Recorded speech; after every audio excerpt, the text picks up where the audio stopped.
मैंने अपनी आज वाइफ को बोला कि आज तू अपनी गवाही दे लोगों को कि तेरी टेस्टिमनी क्या है। आमीन।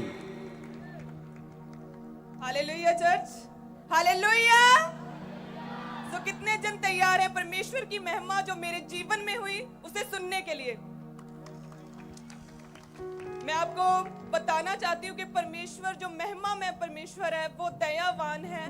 परमेश्वर निर्बलों को चुनता है उनके जीवन में अपनी सामर्थ्य को सिद्ध करने के लिए, ताकि जब दूसरे लोग उस निर्बल को देखें तो परमेश्वर की महिमा हो, परमेश्वर की सामर्थ उनके जीवनों से दूसरे लोग भी शिफा पा सकें, दूसरे लोग भी सामर्थ को पाएं।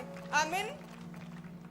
हम पहला कुरिन्थियों उसकी 26 आयत को पढ़ेंगे कि हे भाइयों, अपने बुलाए जाने को तो सोचो कि ना शरीर के अनुसार बहुत ज्ञानवान और ना बहुत सामर्थी और ना बहुत कुलीन बुलाए गए, परंतु परमेश्वर ने जगत के मूर्खों को चुन लिया है कि ज्ञानवानों को लज्जित करे, और परमेश्वर ने जगत के निर्बलों को चुन लिया है कि बलवानों को लज्जित करे। आमीन।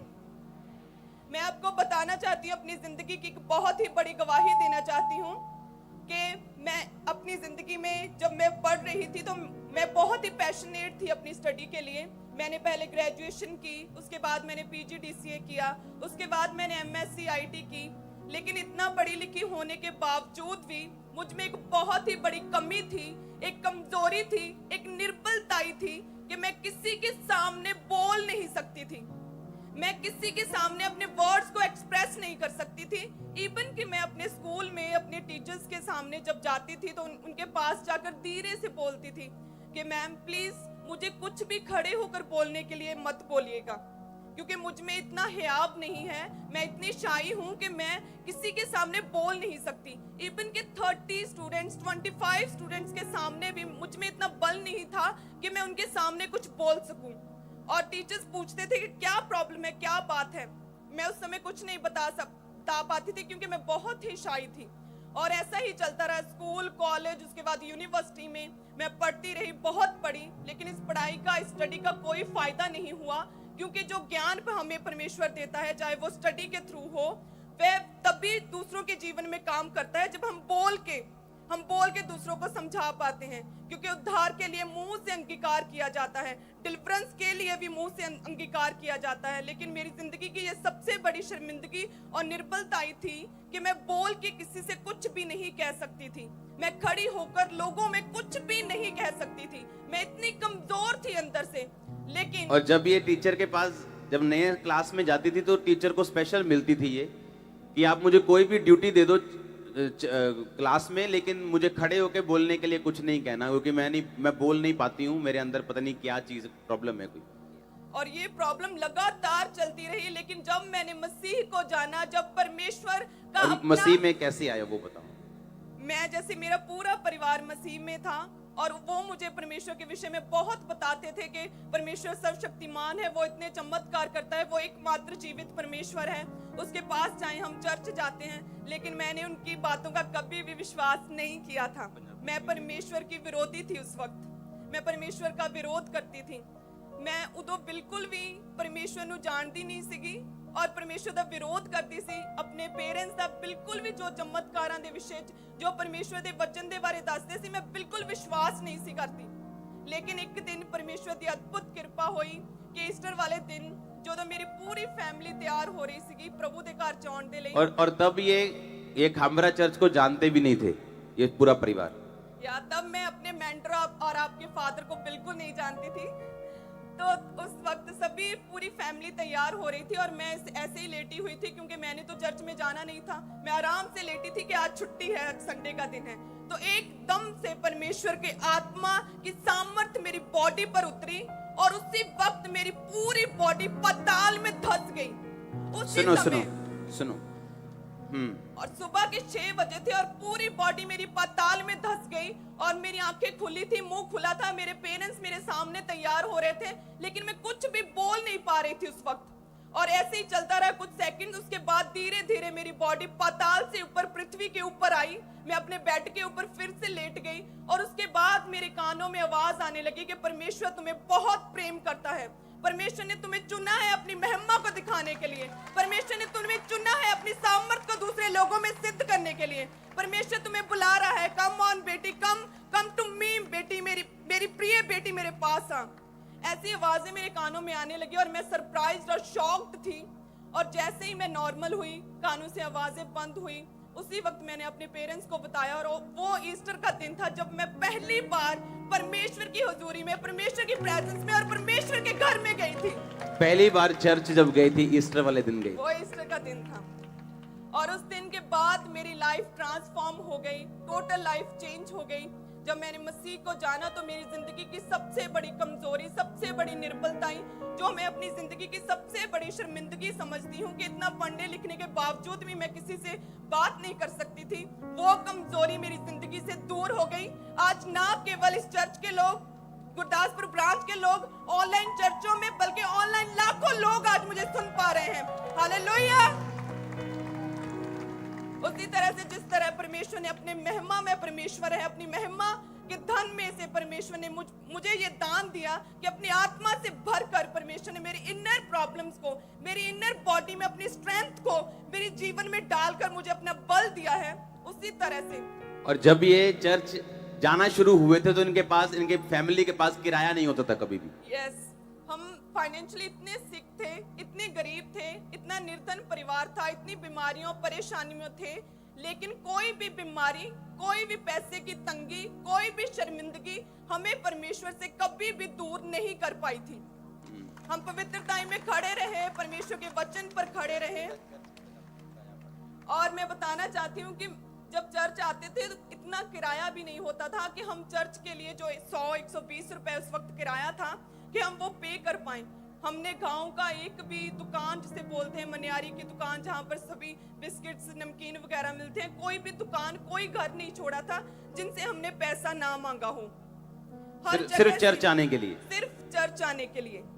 क्योंकि जब हमने जान लिया कि 7वें दिन, जो पहला दिन है, उसमें परमेश्वर के घर में आना जरूरी है, तो हमने परमेश्वर के वचन को फॉलो किया। हमने नहीं देखा कि हमारी जिंदगी में क्या प्रॉब्लम्स हैं, क्या गरीबी है, क्या शर्मिंदगी है। हमने परमेश्वर को अपना लिया और सीधा परमेश्वर की ओर चलने लगे। और उसके बाद परमेश्वर ने मेरी जिंदगी में अद्भुत काम किए। आज परमेश्वर मुझे अपनी महिमा के लिए इस्तेमाल कर रहा है। जब ये फैमिली, जब ये चर्च गए तो ऐसा नहीं था कि एक दिन में इनकी प्रॉब्लम सॉल्व हो गई। यस, बहुत सालों तक हम ऐसे दुखों में, बीमारियों में रहे, ऐसे परेशानियों में रहे, लेकिन कोई भी दुख, कोई तकलीफ हमें परमेश्वर से, परमेश्वर के घर से हमें दूर नहीं कर पाई। लगातार हम परमेश्वर के वचन में अड़े और खड़े रहे। इसीलिए आज परमेश्वर ने मुझे अपने दास के लिए, परमेश्वर ने अपनी महिमा के लिए, अपने कामों के लिए परमेश्वर ने मुझे चुना है। आमीन। और जब मेरी इसके साथ मैरिज हुई तो ये बहुत सिंपल थी। ये इतनी सिंपल थी कि मुझे मैसेज आए बहुत सारे लोगों के कि लड़कियां तो बड़ी तैयार श्यार हो कि आपके आसपास फिरती थी, ये सोच गए कि आपको बड़ी मॉडर्न लड़कियां पसंद होंगी, आप चंडीगढ़ से पढ़े हो, ये आपने क्या चुना। इतनी सिंपल, पूरे बाजू वाले सूट, बिल्कुल तेल लगा के, इतना सिंपल। सुनो, जब इसकी मैरिज हुई तो ये 25 साल की थी। हाँ जी। उससे पहले की लाइफ बताओ आपकी क्या थी? मैं पहले बहुत ही सिंपल थी, बहुत ही सिंपल घराने से थी, गरीब परिवार से थी, लेकिन स्टडी का इतना पैशन था मुझे पढ़ाई करने का। जब स्कूल कॉलेज में भी जाती थी तो बहुत सिंपल, तेल मल के, बिल्कुल सीधे बाल, सिंपल सूट, 2-4 सूट होते थे गिनती के, जो डाल के चेंज कर के कॉलेज में, स्कूल में जाती थी। और बहुत ही शाई थी मैं, हमेशा अपनी लाइब्रेरी में बैठी रहती थी मैं। और कोई लड़का नहीं, कोई बॉयफ्रेंड नहीं, कोई ऐसा चक्कर नहीं जैसे आज होते हैं लोगों। क्योंकि मैं स्टडी में थोड़ी होशियार थी, तो जो क्लास के बॉयज थे, अगर उन्होंने मुझसे नोट्स लेने होते थे तो सबसे पहले वो मुझे दीदी बोलते थे। तो पूरे स्कूल में सभी बॉयज मुझे दीदी बोलते थे, यूनिवर्सिटी में। और टीचर्स हैरान थे कि तुम्हें ही अकेली एक ही लड़की को सारे लड़के दीदी क्यों बोलते हैं। वो परमेश्वर की महिमा थी, वो परमेश्वर का महिमा में हाथ था मेरे ऊपर कि परमेश्वर ने मुझे संभाल के रखा ताकि आज मैं लाखों रूहों को बचा पाऊं। आमीन। और ये इसको नहीं मालूम, ये मेरी प्रेयर थी कि परमेश्वर जब भी मेरी मैरिज हो तो एक क्लीन लड़की के साथ हो, जैसे मेरी लाइफ। आमीन। तो आप इमेजिन कर सकते हो कि अगर एक बंदा पवित्रताई में कहां भी क्यों ना हो, बाइबल कहती परमेश्वर ने कहा कि मैंने जगत के, कहता परंतु परमेश्वर ने जगत के मूर्खों को चुन लिया। कहता परमेश्वर ने इसलिए चुना जगत के मूर्खों को कि वो ज्ञानवानों को लज्जित कर सके। बैठ जाओ सब जन अपनी बॉडी में, आत्मा में आप हमारे साथ खड़े हैं। गुरदासपुर बैठ जाओ, सब जगह लोग बैठ जाओ। उसमें लिखा परमेश्वर ने जगत के निर्बलों को चुन लिया कि वो बलवानों को लज्जित करें। आमीन। कहता परमेश्वर ने तुम्हें इसलिए नहीं चुना आज प्रचार करने के लिए कि तुम बड़ा अच्छा बोलती थी या तुम पढ़ी लिखी थी। आज परमेश्वर ने ऐसे बंदे को चुना जो स्पेशल क्लास में जाके बोलता था कि भाई साहब मुझे खड़े होने के लिए नहीं बोलना, कुछ मर्जी काम कर लो, झाड़ू मरवा लो, पोछा मरवा लो, मॉनिटर बना दो, कुछ भी कर लो, मुझे खड़े होकर कुछ स्पीच देने के लिए नहीं बोलना है। और परमेश्वर ऐसे ही व्यक्ति को चुनता है कि कल को वो ये ना कहे कि मेरी ताकत की वजह से मैं बोल रहा हूं। परमेश्वर ने कहा, वरन परमेश्वर ने जगत के नीचों तुच्छों जो है भी नहीं उनको चुन लिया कि उन्हें जो अपने आप को कुछ समझते हैं उन्हें व्यर्थ ठहराएं, ताकि कोई प्राणी परमेश्वर के सामने घमंड ना करने पाए।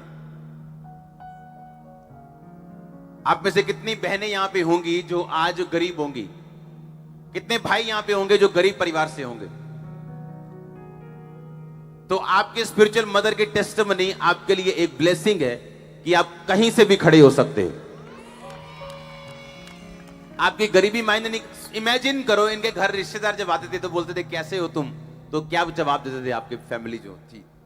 तो हम हमेशा अपने शब्दों से, हमेशा हम अपने नेचर से परमेश्वर की महिमा करते थे कि हम बहुत खुश हैं, हम बहुत खुश हैं मसीह को जान के, हम अपने परिवार में बहुत सुखी हैं। और अभी गवाही नहीं आई थी परिवार में, अभी थोड़ी थोड़ी गवाहियां शुरू हुई थी, अभी बड़ी गवाही नहीं आई थी परिवार में। लेकिन जब भी लोगों ने पूछना भाई तुम कैसे हो, तुम चर्च आना शुरू हो गए, क्योंकि यही थे उस गांव में जो सभी अन्य जातियों से भरा हुआ गांव है कि तुम अभी चर्च जाते हो, कैसे हो तुम। तो हम खुल के मसीह की प्रशंसा करते थे परमेश्वर की, वो सामर्थी परमेश्वर है। हम बहुत खुश हैं, हम अपनी जिंदगी में हर एक दुख से हमने शिफा पा ली है। हमने कभी भी अपने मुंह से ये नहीं बोला था उस वक्त कि हम दुखी हैं, हम बीमार हैं, हम परेशानी में हैं। नो, हमने हमेशा परमेश्वर की अपने शब्दों से महिमा की थी। और आज वैसा ही हुआ, और सेम वैसा ही हुआ जैसा हमने अंगीकार किया था। और ये 3 बेटियां और एक बेटा है, ये 3rd बेटी है। जब ये हुई थी तो लोग रोए थे, इसकी फैमिली रोई थी, इसके पापा के और मदर को छोड़ के। मेरे पेरेंट्स को छोड़कर सभी गांव के लोग हमारे पास अफसोस करने के लिए आ रहे थे जब मेरा बर्थ हुआ कि पहले ही ऑलरेडी 2 गर्ल्स थी, अभी एक और तीसरी बेटी हो गई। तो सभी दुखी थे, सभी दुख के साथ मम्मा पापा के पास आ रहे थे कि अब ये क्या हो गया। लेकिन मेरे फादर बहुत ही खुश थे, उन्होंने बोला कि ये परमेश्वर ने दिया है, ये रब ने दी है, तो परमेश्वर आप ही देखूगा। मेरे फादर ने वर्ड्स बोले सी, उन्होंने पूरा एंजॉय सैलीब्रेट किया सी मेरे बर्थ नु, मेरे फादर और मदर ने। लेकिन बाकी सारे साडे रिश्तेदार, साडे पिंड दे लोग सारे बहुत दुखी सी कि तीसरी कुड़ी फेर आ गई, क्योंकि तीसरा मुंडा चाहिए सी इन्हां नूं, क्योंकि पहला बेटी सी, दूजी बेटी सी, और जो तीजी बेटी हुई तो फिर मतलब रिश्तेदार मतलब अफसोस मनाने लिए आ रहे थे, मतलब रो के, कोई रो के दिखा रहा सी, कोई अफसोस मना रहे, कोई विरोधी खुश हो रहे थे कि लो ये तीजी कुड़ी हो गई। पर अगर आप ध्यान से देखो, इसी 3rd लड़की ने अपनी फैमिली का बेटा बन गई है ये। अब हमारे गांव के लोगों में जो हमारी कमजोरियां थी वो अब हमारे घमंड का कारण बन गई हैं। अब लोग जान गए हैं कि वाकई मसीह परमेश्वर जीवित परमेश्वर है, वो सामर्थ्य और वो सब कुछ करने की सामर्थ्य रखता है। अब हमारे गांव के बहुत से लोगों ने मसीह को जान लिया है, बहुत से लोग मसीह में आ गए हैं। अब मेरे फादर मदर अभी परमेश्वर की फुल टाइम सेवकाई में है, मेरा पूरा परिवार अब परमेश्वर की सेवा में है। और ये सिर्फ और सिर्फ हुआ क्योंकि पहले हमने फेथ रखा, हम विश्वास में अड़े और खड़े रहे। हमने अपने दुखों में, तकलीफों में, कमजोरियों में कभी भी डगमगाए नहीं, हमने कोई डाउट नहीं किया। हमने सिर्फ यही सोचा कि अगर लाखों लोगों को परमेश्वर बचा सकता है, इतनी गवाहियों को हमने सुना, तो परमेश्वर एक दिन हमारी जिंदगी में भी जरूर कोई गवाही पैदा करेगा। हम विश्वास में अड़े और खड़े रहे, कोई किराया ना होने के बावजूद भी हर संडे पैसे मांग कर हम मसीह के घर में परमेश्वर की प्रेजेंस में आते रहे, पवित्रताई में रहे, परमेश्वर के वचन पर चलते रहे। और परमेश्वर ने एक दिन अपनी दया की निगाह मुझ पर की और परमेश्वर ने अपने कामों के लिए मुझे चुना। आमीन। जोर से बोलो हालेलुया। हालेलुया। तारीफ करो इस सरमन के लिए, आज इस प्रचार के लिए जोर से। आमीन। थैंक यू जीसस बोल दो ऊंची आवाज में।